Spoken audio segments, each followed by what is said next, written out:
Today, let's work together to draw Frida Kahlo. Use the supplies that you have on hand. Watch and follow along. We'll start with Frida's head, a nice round circle. Next, we'll use more circles, one on the left, one on the right, and one up at the top right in the middle.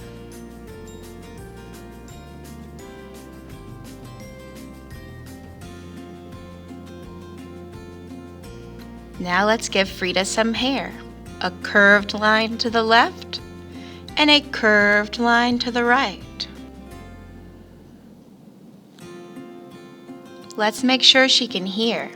A line like a C to the left and a line like a backward C to the right.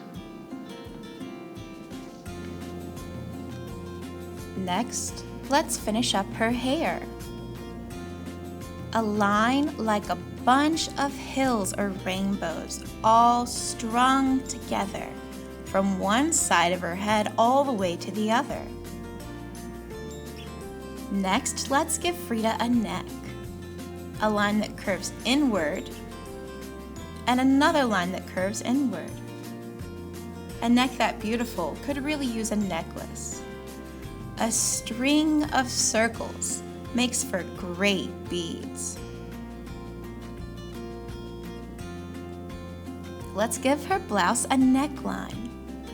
The shape of a V will work great for this.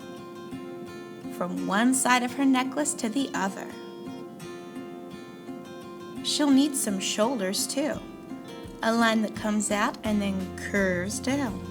A line that comes out and then curves down. Let's give her clothing some nice ruffles. Another string of hills or rainbow lines and a straight line. A string of hills and another straight line, and maybe one more string of hills.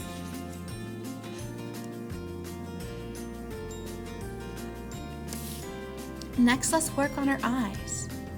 A circle to one side with a little circle inside. What we do to one side, we should do to the other. So a circle with a little circle inside. Next, let's work on her nose. Like a very wide, shallow U. Moving on to her mouth, we'll have a line almost just like that. Underneath this line, we're going to add another one that bends down just a little bit farther. Up above that crescent shape, we'll add a line that looks like two little hills who are best friends because they're strung right together.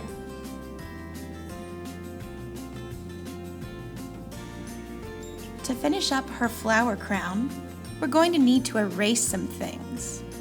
The line of her head that's going straight through these circles, let's erase that line. Now let's take a closer look and work on these roses. We can start by adding a curved line inside of the circle. To that line, we can add another. To that line, we'll add another one, and then another, and another, and another, and another, until we feel like we have enough petals in our rose. A rose isn't much good without leaves. Leaves are what enable flowers to photosynthesize or create their own food. So let's give our roses some leaves.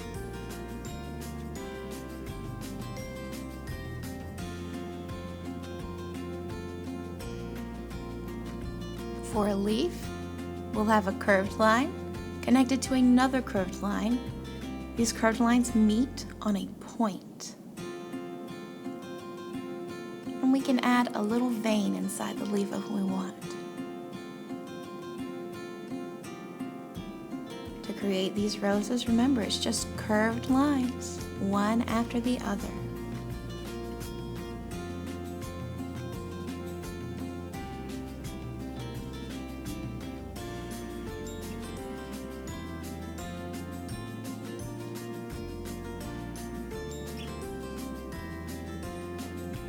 This flower crown is looking a little bare. I think we should add more flowers. A circle for a center, and shapes like U's all the way around can work very well.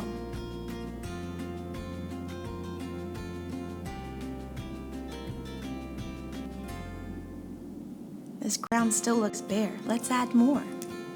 Maybe this time with different petals.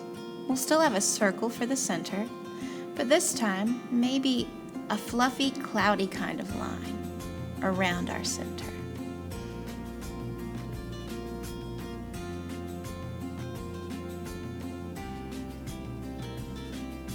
We can go back and erase any lines that we don't want to stay.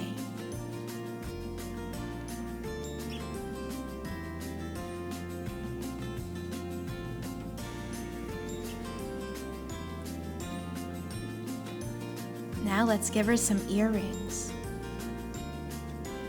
We'll start with 2 straight lines, and then a line that curves like a rainbow or a hill, one on one side and one on the other.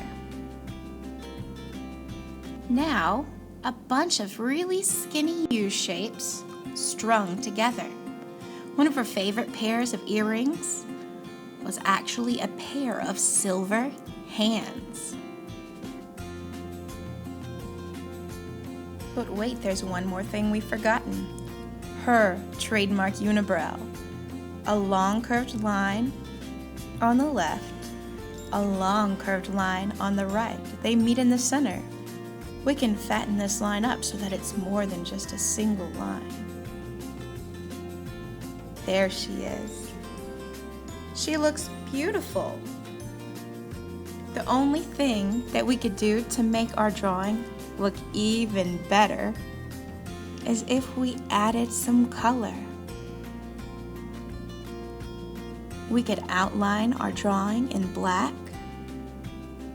and then I want you to use your creativity, remembering that she loved to use bold colors in her artwork.